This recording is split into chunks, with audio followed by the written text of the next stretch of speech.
So hi, hello, may buntay, may udto, may hapon yung tanan dira mga bayot.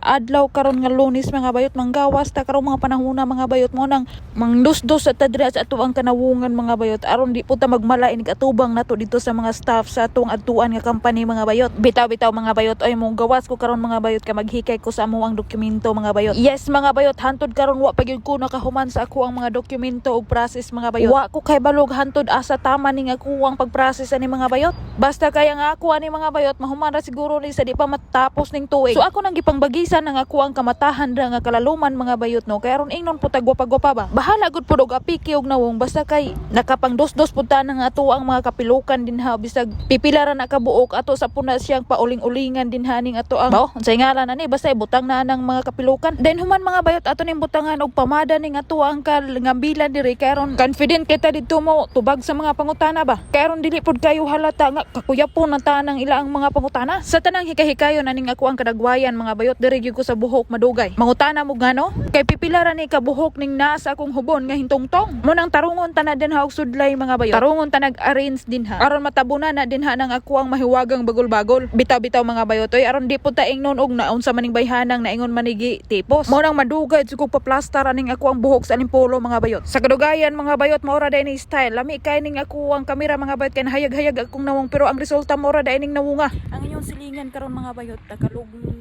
nakagawa sa lungga kay naghikay ko sa amo ang papilis mga bayot. Ganina pa ko diri mga bayot ako ra tong gisubmit dito nga ako ang dokumento nagpaabot pa kog tawagan kay sigon pa atong staff dito mga bayot. I call you kuno miningon siya og mutawag ra ko og mahumana ni miningon kog how many hours how many minutes ingon siya after 1 hour. So di na nang kumuuli mga bayot. Ako na lang ning paaboton diri aron mahuman na ning ako ang dokumento karong adlaw mga bayot kay maglisten pug magbalik-balik na pug kuan ni ugma mga bayot. Hago na kaayo. So ang inyong silingan karon mga bayot nag-inusara mga bayot. Gumikan kay ako ang kapika sa ilong na maligya og lugod og pakang unya ang ako ang brother-in-law mga bayot tuag China. Ang akong ugangan mga bayot mo'y gabantay sa ako ang binhi. So nagpainit ang inyong silingan diri mga bayot para pod hayag-hayag na ako nga lumom nga nawong ba. Bitaw mga bayot ay kaning init diri mga bayot murag para nako dekorasyon ra ni. Kay init kaayo mga bayot, hayag kaayo ning ako ang nahimutangan mga bayot pero bugnaw kay ning hangin nga modapat sa ako ang kapanitan. Mao nang kadauli gyud nako mga bayot, murag panuhot Israel gyud ni unya dapita. Haplas Israel gyud niya ang dapita. Bitaw mga bayot, ako ra usa karon naghikay sa among papilis mga bayot. Kay dili angay kabalakan mga bayot. Basta gani dokumento nga international nimong i-process mga bayot, way angay kabalakan. Kay tanang staff dinha mga bayot nga imo ang duulan makasabot gyud man English. Makasabot gyud na sila og unsay tuyo og tumong nimong pag-anhi dinhi sa office. So mao na to mga bayot no. Ingon na nga ko ang kapika sa ilo nga inig human nimo gani tawagi ko kay tagbuon rati ka. Pero wa ko na nawag karon mga bayot kay di man ko na gusto ning ako ang kapika sa ilong ug magtambay ko sa gawas ug dugay ba. Mao nang anhanan ako siya tawagan mga bayot ug mahumana gyud ang dokumento.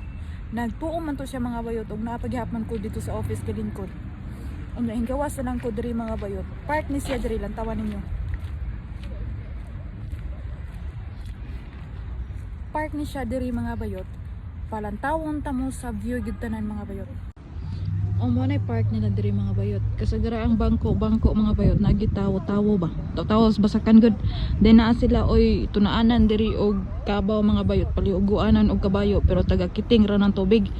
Bitaw mga bayot ay fish pan man siguro na mga bayot pero wa ko kakita og naabay ito-itong langoy-langoy dina mga dahon naman tawon akong nakitaan mga bayot ay. Then ditong dapita mga bayot naa sila oy coffee shop then naa poy restaurant. Okay kay diri mga bayot ug gigutom kag paabot sa imo ang gitagad mga bayot. Di gyud ka angay maguol ug di gyud pug ka mapas mo kay na may restaurant sila dinhi napud sila coffee shop. Ang pangutana lang yun og naabay kwartang ikabayad. I feel nako diri mga bayot murag no money no food gyud siguro. Wa may utang siguro diri mga bayot ay. Kung sa tuwa na homeless mga bayot, dire pon mga bayot, naapod sila homeless dire, pero panalagsa ra gyud mga bayot. Tugnaw kay diri dapita mga bayot mo nang daghan kay siya mga hampilo nga habol ba mga bayot, habol na mga bayot oh. Daghan kay siya gipang butang sa iya ang deck. Gulang na nga bayi mga bayot. Mga bayot, hapit na ko mag-usa ka oras ka pendri og nilingkod mga bayot ni usa ka Pinay o Pinoy mga bayot. Wa gyud ko nakahibalag. Wa gyud ko kita mga bayot. Murag talagsa ra kay ming Pinay o Pinoy nga napadpad aning lugar mga bayot. Kaya wa gyud kasagaraan mga bayot sa laing planeta pud gikan.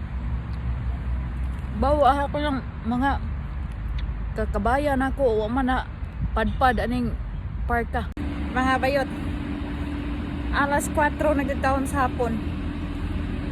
Nanawag ko sa kuwang kapika sa ilong kay magpakuha na ko diri kay parte gyud taong tugnawa nangorog na kuwang kabatisan mga bayot ug kuwang kakumingkingan taon sa kabugnaw. Nangunot na ni nga kuwang kakamutan mga bayot o kay gumikan sa hangin nga perting tugnawa mga bayot. Ug sa dihang ug niya pa traffic ko no. After 10 minutes ay pa kuno siya maabot din sa iya ang kuhaan ako mga bayot. So magpundo sa kuha ni kilid-kilidan mga bayot ug mangyug post. Sira na ako tapuson ng konsen si Burit si Karwadlaw. Salamat sa iyong paglantawan. See you tomorrow. Bye-bye.